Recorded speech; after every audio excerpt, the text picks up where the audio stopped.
Well, let's see if this works a little better. These are some taquitos that have been in the fridge God knows how long. And I got some Del Inferno hot sauce. That on there. Try not to get it on the keyboard here.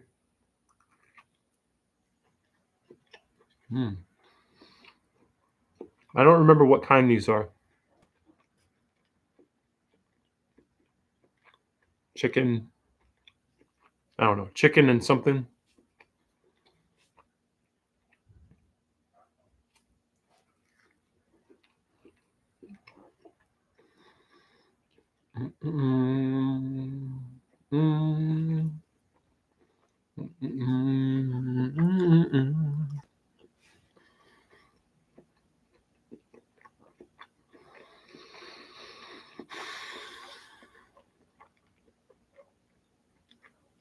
Ooh, looks so bright on the screen there. Looks like ketchup. It's actually hot sauce.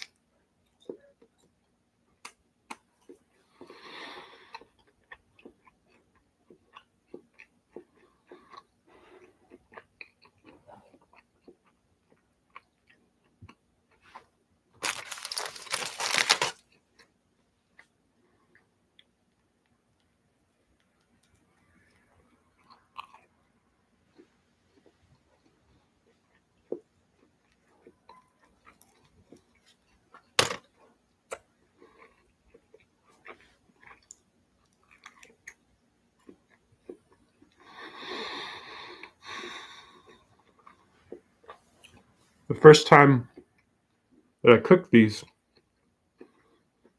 like most of the stuff came out of the sides, like onto the baking sheet. Most of the cheese and the chicken kind of just went out the sides, so it was kind of disappointing. I still ate it. I still ate the stuff that came out the sides, but I would have wanted it all to stay inside.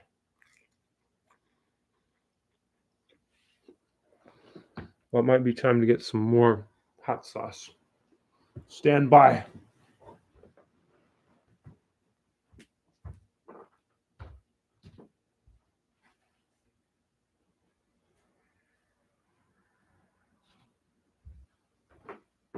We collect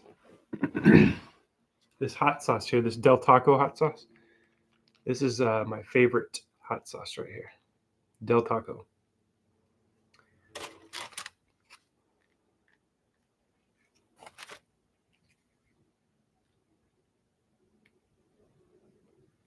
Yeah, this is my favorite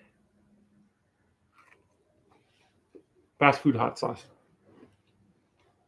so far. For the longest time, I liked Taco Bell Fire, but this one has a nice flavor to it.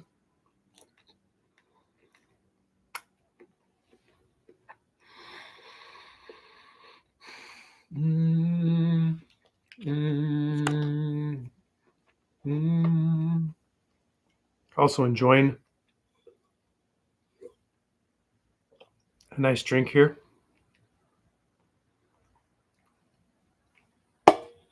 Thank you for joining me for an early dinner, I guess you could call it, a late lunch. So I had some noodles for lunch, some spicy ramen noodles.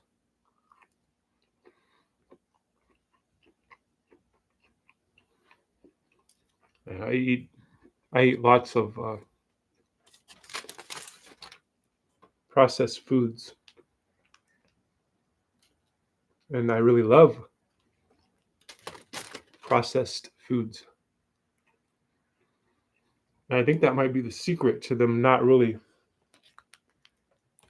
affecting me that much. I would say I'm a little overweight,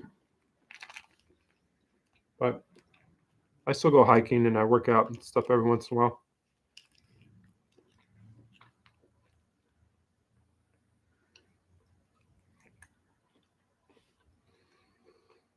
lift dumbbells, do push-ups, you know.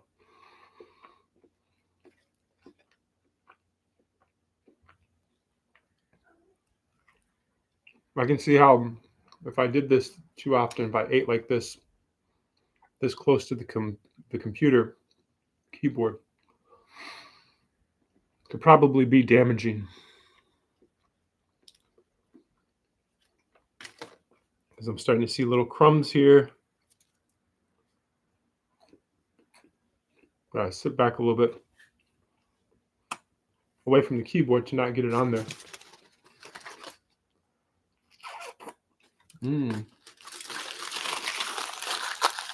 So,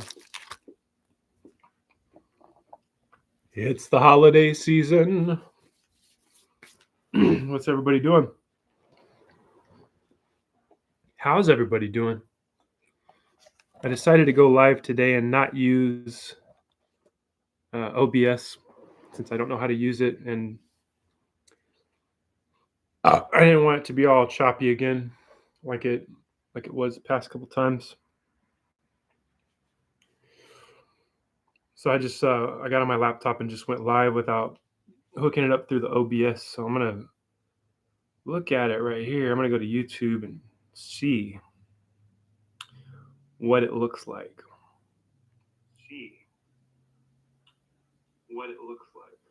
So there's less of a delay not going through OBS.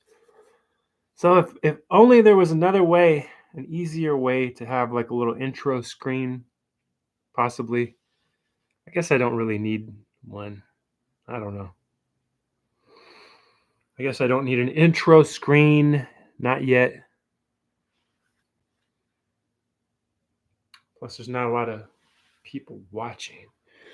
That's okay. That's not going to stop me from talking into the camera, stop me from doing things. You guys ever notice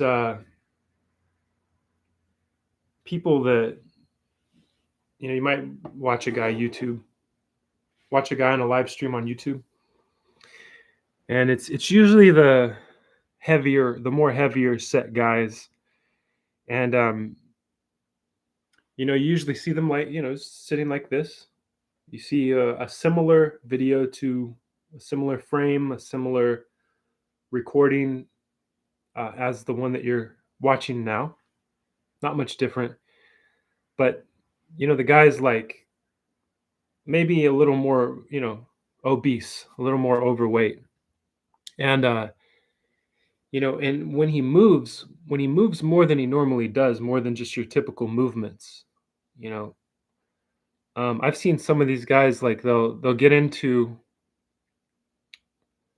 like, they're trying to illustrate a part of their story and be animated or something like that, and they'll move around, and they're like really stiff, like they don't have much flexibility. They really look stiff. They're like, look at me, I can move around. Hey, look, I can move. And they look like their necks don't do anything. They look like their shoulders don't move at all. If they did something like this, man, I'd be surprised. A lot of these guys are real stiff. They're like, oh, look, I can move. This one guy, this one investor dude, this guy that talks live about investing. I can't remember what his name is, what his channel is. I haven't seen him in a while. I just thought of it. I thought of him because I saw somebody else doing it recently. Somebody moving kind of strange, or moving kind of like really stiff, like another heavy set guy.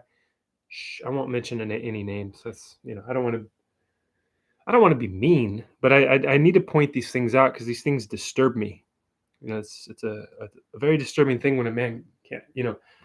That's one of my greatest fears, is that I wouldn't be able to move properly.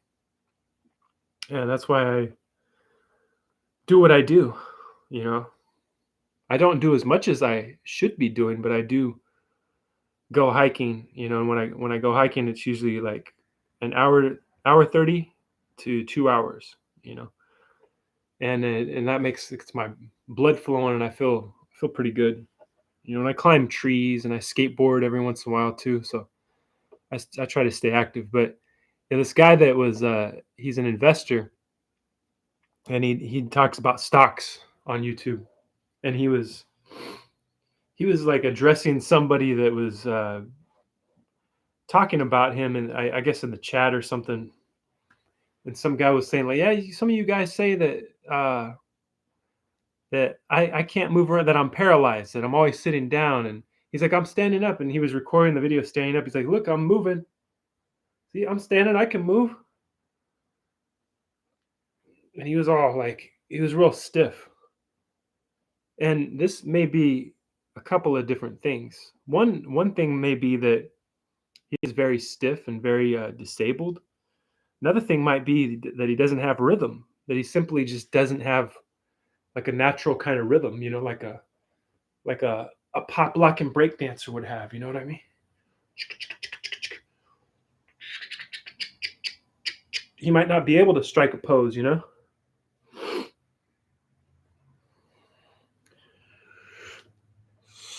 He might not be able to do that. And that's not okay. It's not okay to not be able to move. Unless, like, it's not okay to lie to people, I think. I don't think it's good to lie to people.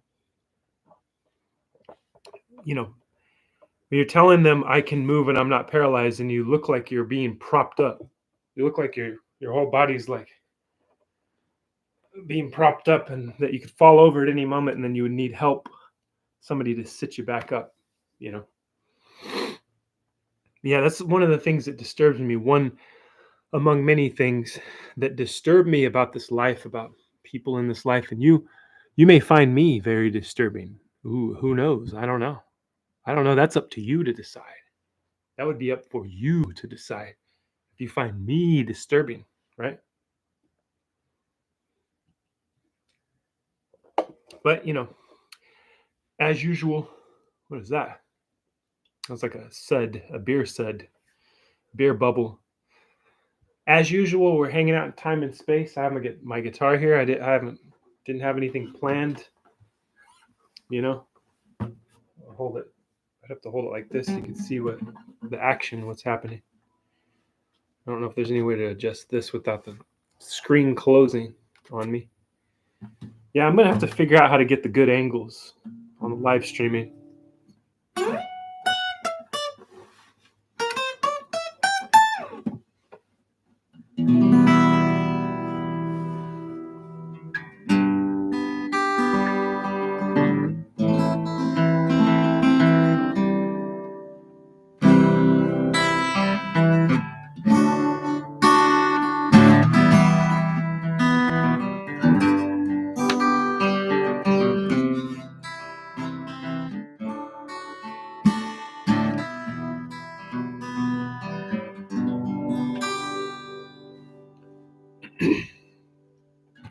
Maria came from Nashville with a suitcase in her hand.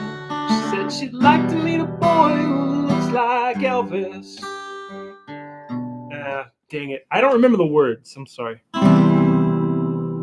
I do remember this. Round here, we all... Oops, wrong one. Round here,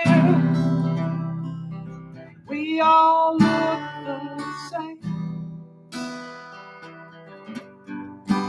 Round here, I need to learn the words so I can respect the song. Round here we talk like lions, but we sacrifice like lambs. Round here, she's slipping through my hands.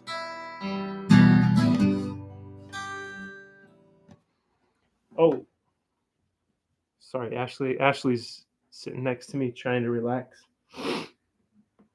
And I scared her just now.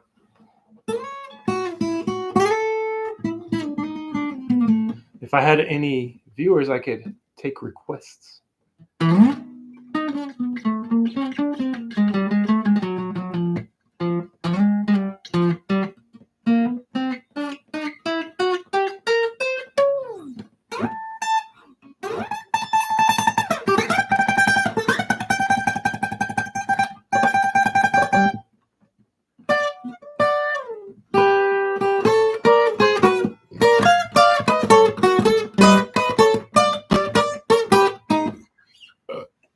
Everywhere we go, everywhere the winds came.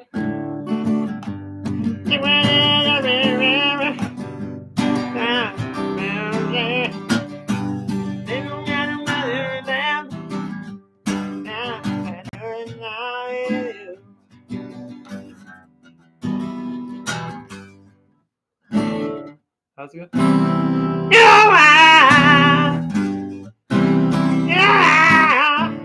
When I go to your everywhere, we used to say, la la la la la la la la.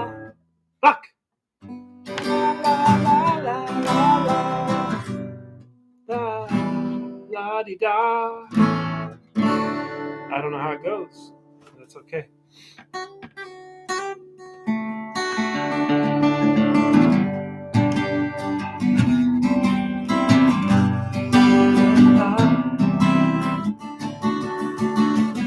La la la la la la la la. Maybe like that. La la la la la la la la la.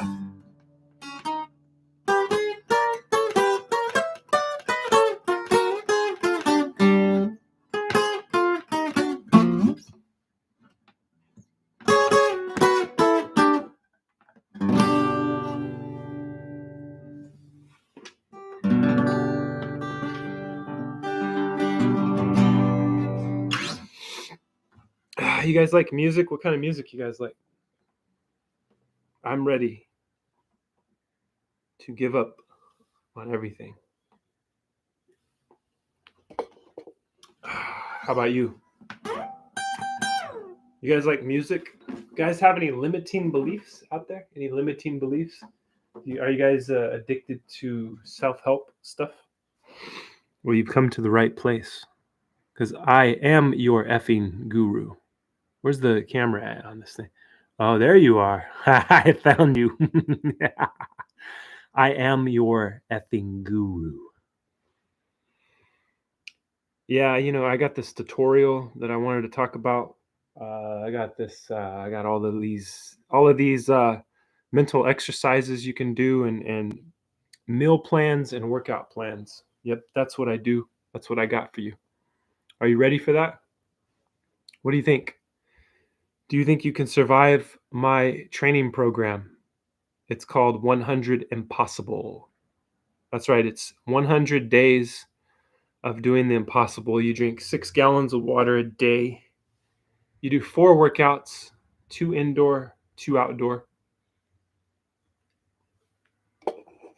You read 36 pages of an autobiography every day. And the autobiography has to be about somebody who has $1 billion or more dollars.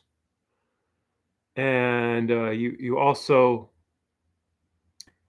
when you fail at this program, you have to come back and watch more of my videos when you fail, because it's a program designed and set up for you to fail. So you will be back, and you're going to blame yourself. You won't blame me for it. You'll blame yourself because you couldn't hang. You didn't have what it takes to hang. So, and it'll all be your fault.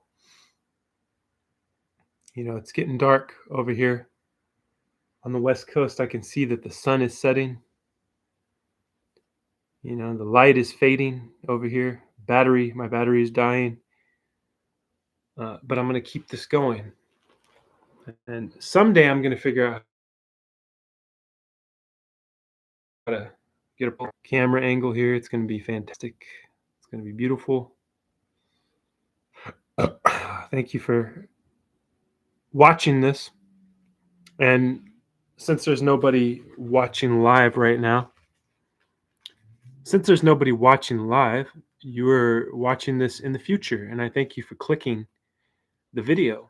And I would ask you to like the video. Please hit the thumbs up and help me out here, and subscribe, because all of that stuff really helps me to keep going, to live my bliss.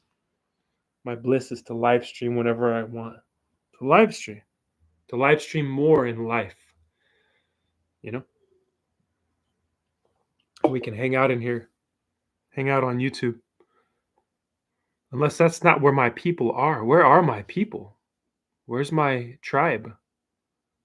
Where are my friends at? I've been asking this question for many years now. Many years have gone by, and I have asked, where are my people at? You know, maybe I should read to you from a book. Maybe we should read something together. Maybe that's where my people are. Let's see. We could talk about the 48 laws of power and why I'm violating all of them unintentionally. I'm not doing it to be rebellious against the book. I'm just probably in violation of most of them, if not all of them.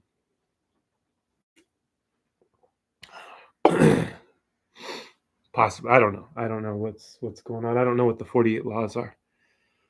But we could talk about them for a minute. Let's see. I'll go get the book. I can see it from where I sit here.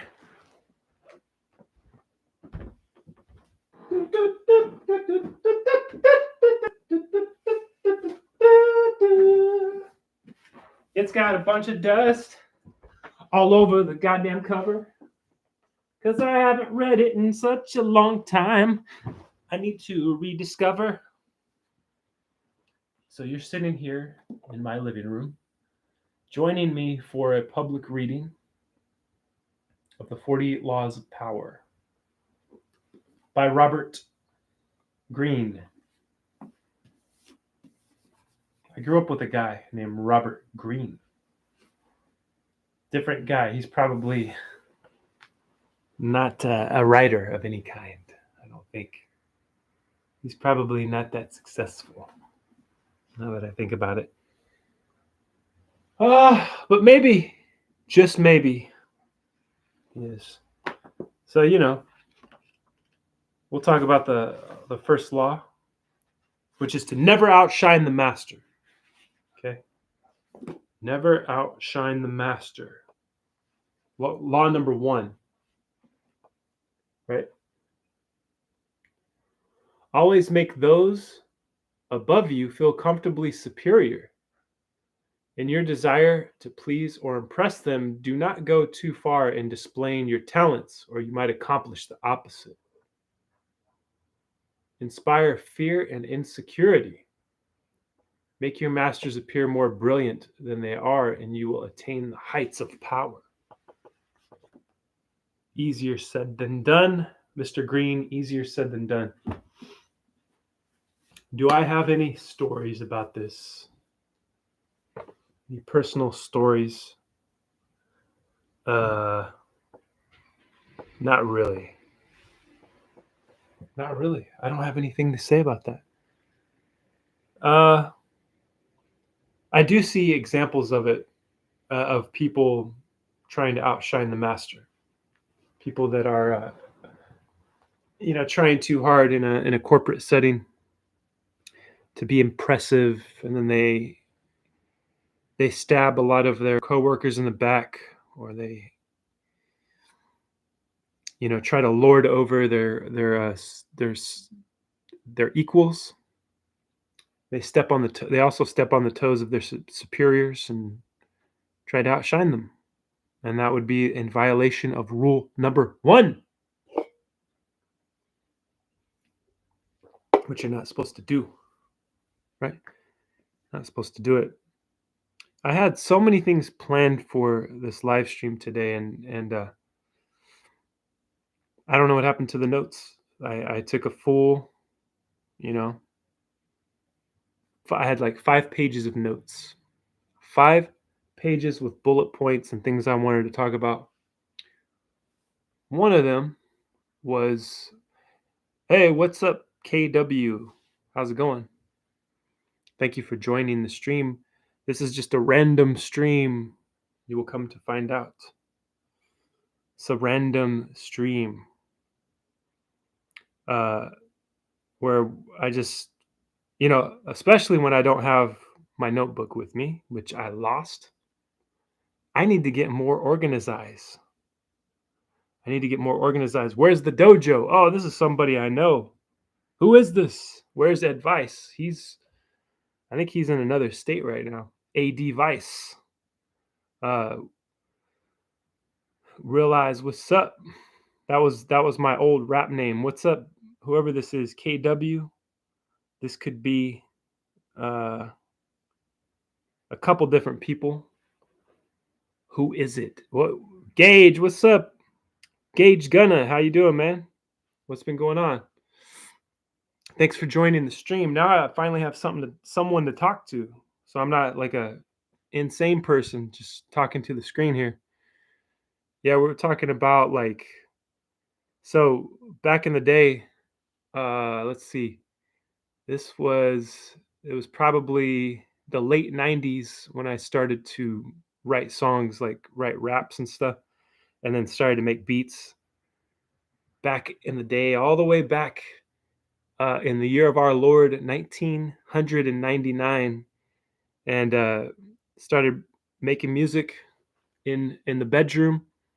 And then me and my friend who lived in the neighborhood goes. I don't know if he wants me to say his real name, but he was his rap name's Gage Gunna, and we used to make.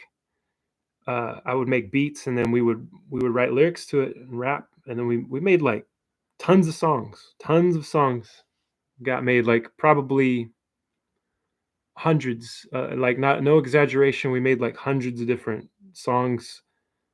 None of them, most of them never really saw the light of day. Most of them, I have a lot of them burned to CD, which is pretty cool. He says, I know all about it, lifetime, lifetimes. And let's see, a lot of it, like it took me a long time. It took me many years to make something that sounded. I got to hear the old stuff. Yeah, one of these days I'll try to digitize it, send you some of that stuff. Because I have it on CD. It's in digital form. I thought I digitized some of it, but I'll have to look and find it again, and maybe like email it to you or something like that. That'd be fun. Every once in a while I'll throw the CD on and listen to it. But yeah, I've been making.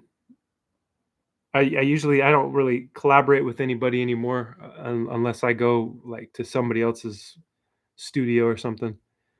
But I've been making my own, solo stuff over the. I've been going through these different like adventures of music. Uh, I was making hip hop music.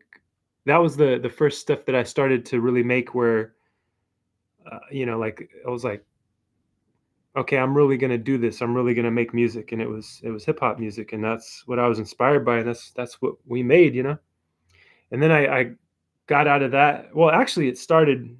I had a band, and of course, it was a like a rap rock, because we're talking about 2000, the year 2000. You know what I mean? So it was like a rap rock. We sounded like Limp Bizkit or Rage Against the Machine or Corn or something. Those were the people we looked up to. And then I got out of that and I started making, like more hip hop stuff and making my own beats and stuff like that. And then I got into after the hip hop stuff in the early 2000s. It was like it was I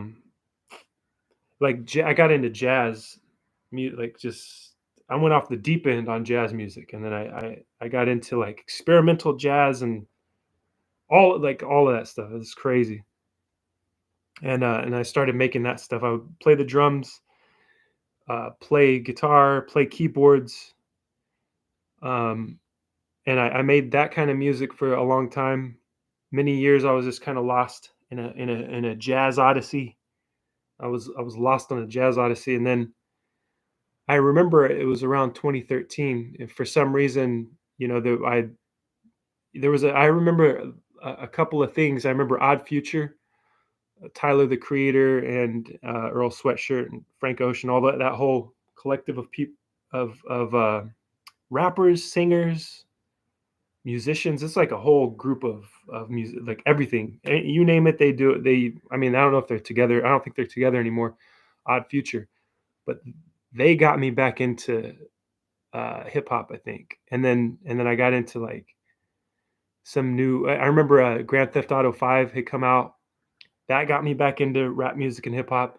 And then Kanye's Yeezus, that was amazing to me. A lot of people didn't like it at the time, and I don't understand those people. I don't get it. I don't get why they didn't like it. But yeah, I got back into it, and I started making. I got into it meaning that I got back into making it myself. Like putting stuff out. Uh, Gage asks, "You still producing now, and you got any upcoming projects?" Now, I don't have any upcoming projects. I just released. Actually, well, it's not upcoming. It was like a project I just released, and I've been releasing stuff through DistroKid. And for some reason, it's taken a long time for DistroKid to push this out to all of the streaming services. But it's basically like a bunch of songs that I didn't really finish. Some of them I didn't really finish, but it's like a lot of instrumentals. There's one song with lyrics on it, and then there's it's just 9 tracks, and a lot of it's just like instrumental experimentations. Some of it. And then some of them had lyrics on there, but I didn't really like. I didn't like the lyrics. I didn't enjoy what and I didn't go back and change it. These are like things that I kind of had left behind.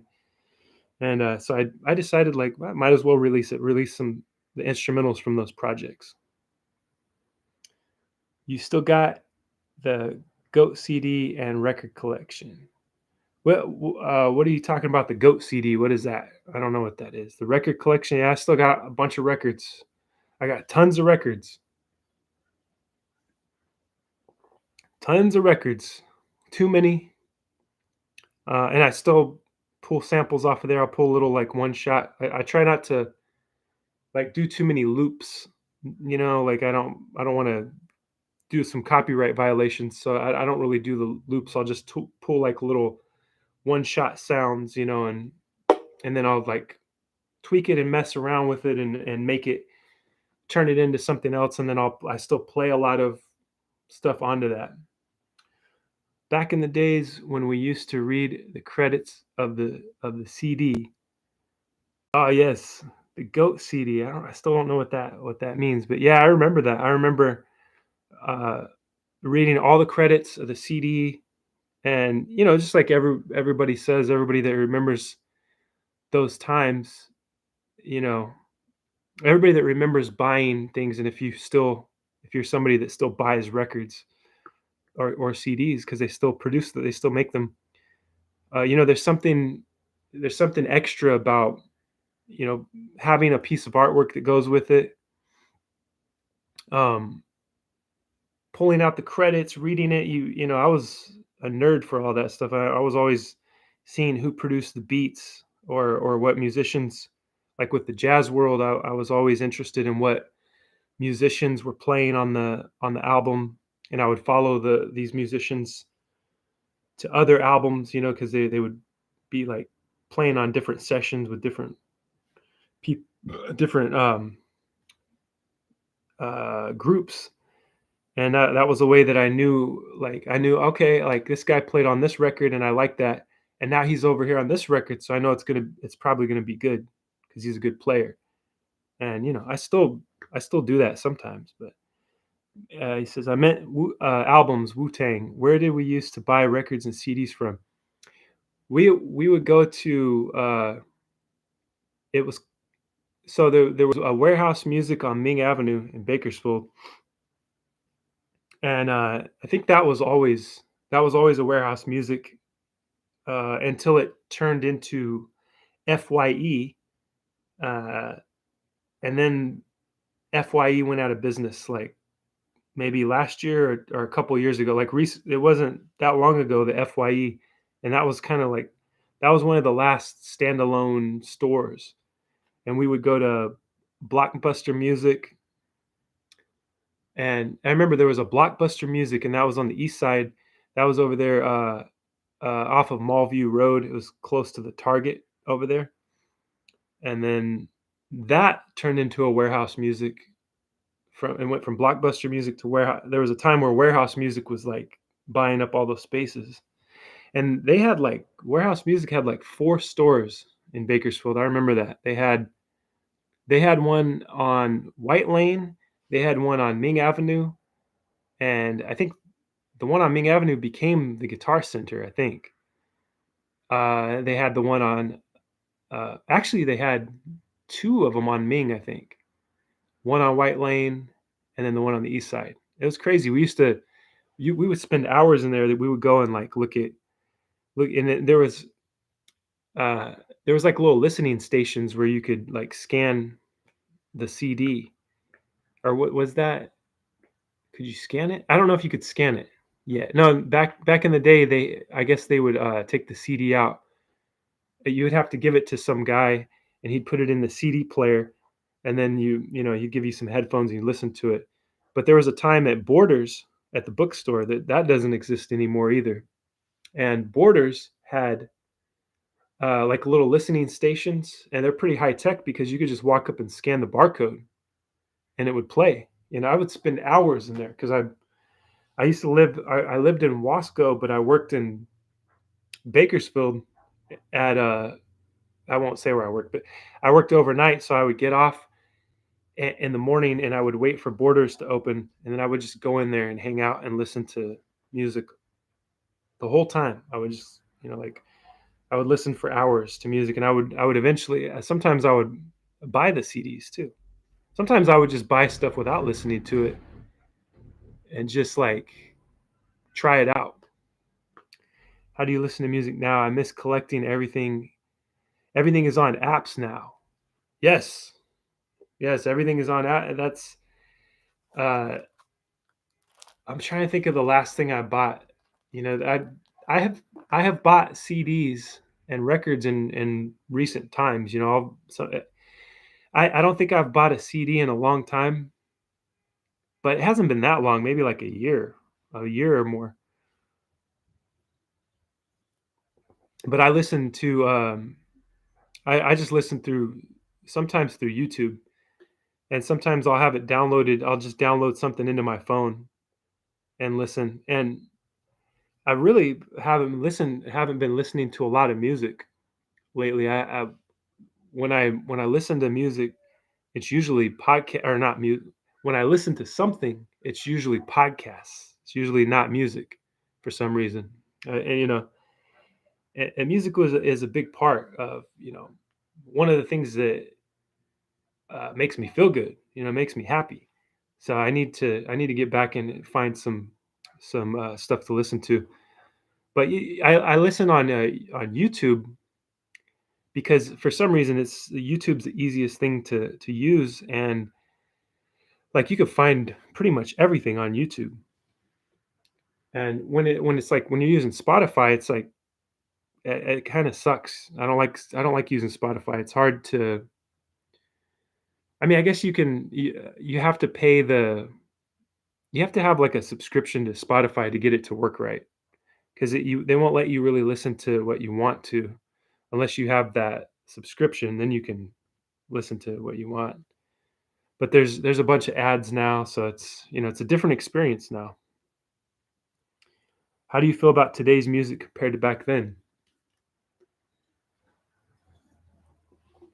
Well, I don't really listen to. I mean, I'm aware of it. I'm aware of today's music, and I try not to hate it because I don't want to be like your typical old guy that your typical old man is like, the kids don't know shit. The kids are idiots. They don't know what good music is. So I try not to be that way. That's my default position, is to not be like a bitter old man, and talking about how my music when I was a kid is the best. And there's a lot of stuff that I hear that I like, that's new. Um, and then there's a lot of stuff that's doesn't sound good. But I try not to hate on it. Have you heard Andre 3000's new project? No, I haven't. I haven't heard that. I heard that he was going to do a new project, and that, but I heard something weird that it was like a flute, like it's a album of him playing the flute. So I don't know if that was like a, somebody's trolling or if that's a joke. But I did hear that he had a new project. I would imagine it's dope because he's always Andre 3000 has always been like top notch, and it's always cool to hear him featured on somebody's track. I remember him. He was on. I feel like he was on both of Frank Ocean's albums. Like he's just on one song on each album.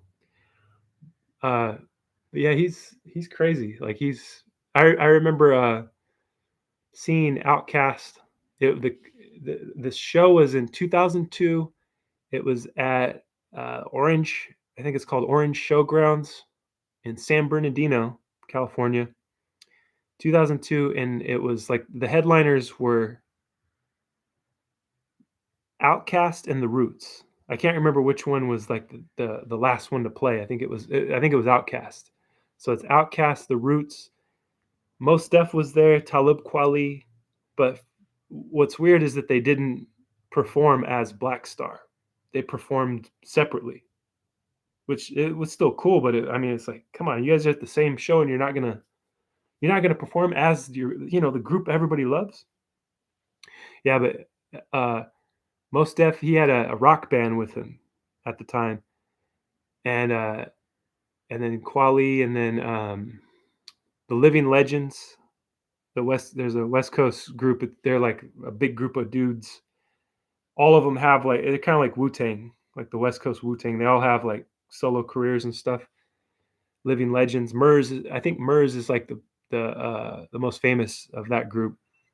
And then Money Mark was there, the keyboard player, this guy that uh, has worked with the Beastie Boys since the beginning. Money Mark, or since the first, or no, maybe the second album is when Money Mark came along. So he was there, and I remember my dad was like my dad, me and my dad went to this 2002, and I remember my dad was like blown away by Money Mark because he played a trumpet with a blown up balloon. It was crazy.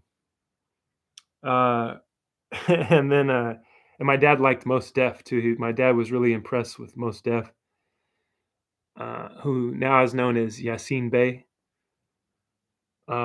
Yes, classic vibes all the way.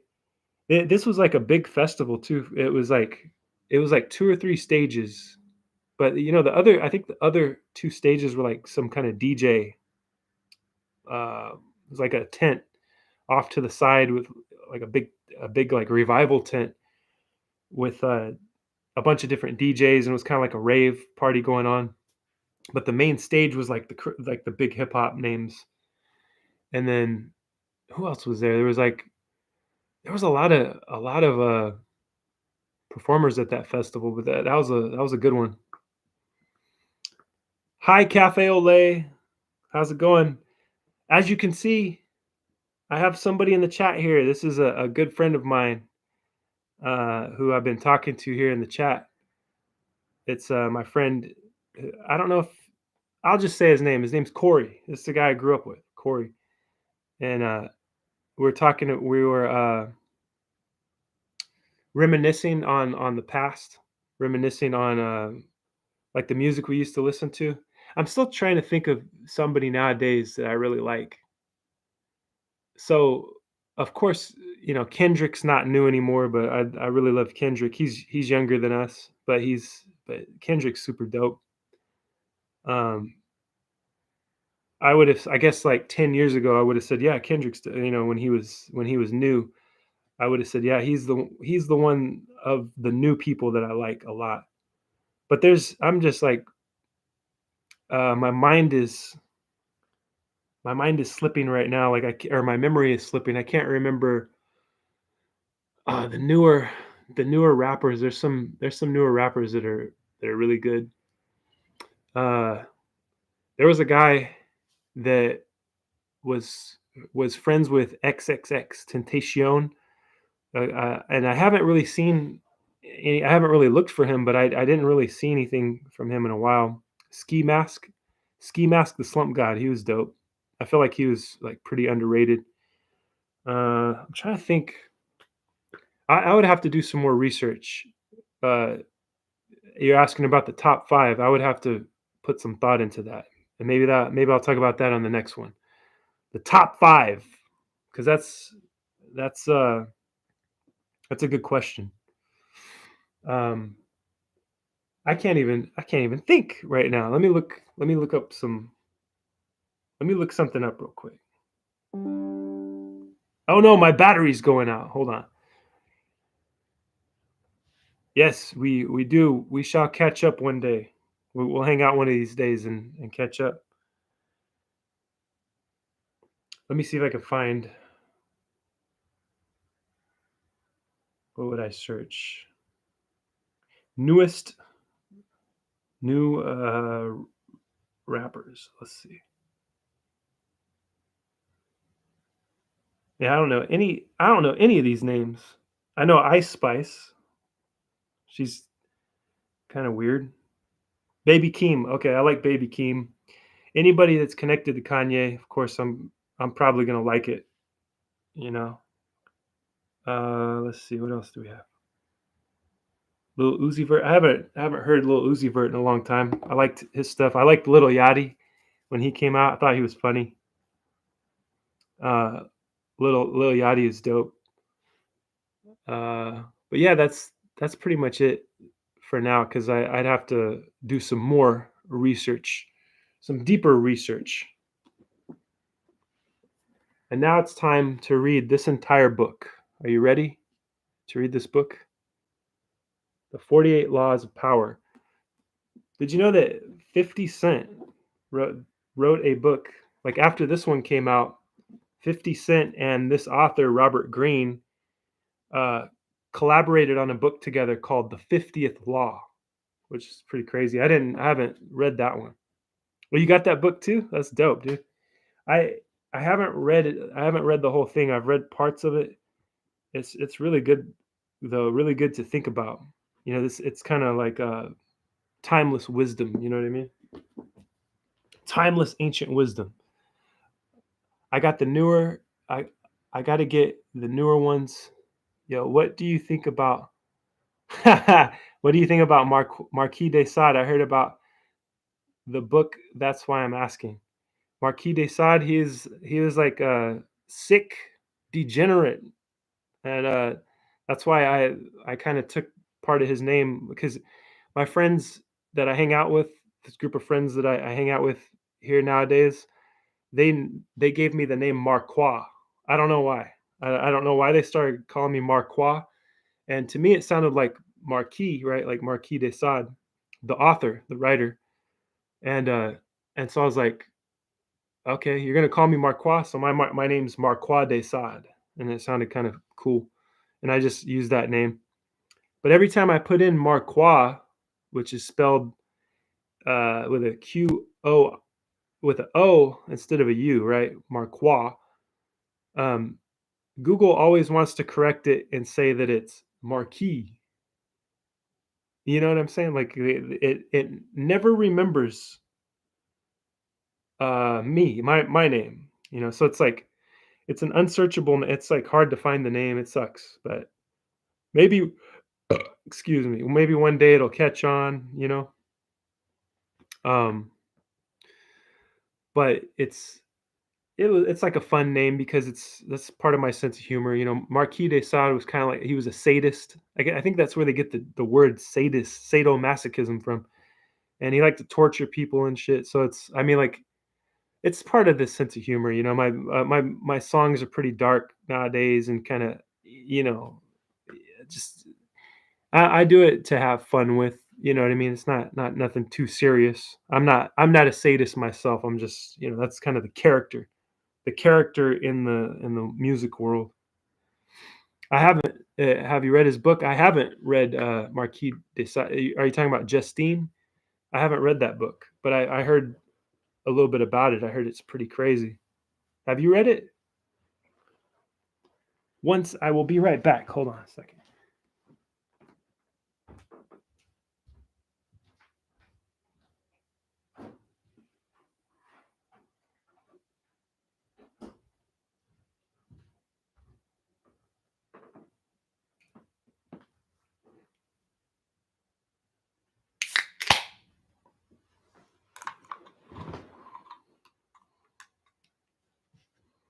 Let's see. I am back. Cheers. Cheers to Gage and to Cafe Olay. Thank you for joining the chat. I heard some of it. They say it's the most horrible book ever wrote by man. I don't doubt it. Yeah, from what the people have said about Marquis de Sade, he's just like a sick pervert, guy that tortured people. I would imagine whatever he would write would be pretty sick and twisted. But yeah, I'm gonna get going here. Thank you guys for watching. Thank you thank you Corey Gage. Thank you for chatting with me here. Thanks for joining, and I shall see you. Oh yeah, Cafe Olay said adventure time. Yes, it's adventure time. I shall return. I don't know when. I should schedule these things so people know like when they can hit me up, when they can get in the chat and stuff and join. But love yourself. Be kind to yourself. Don't beat yourself up so much. Thank you for hanging out with me in time and space, and I will see you again soon. Stay tuned. Goodbye.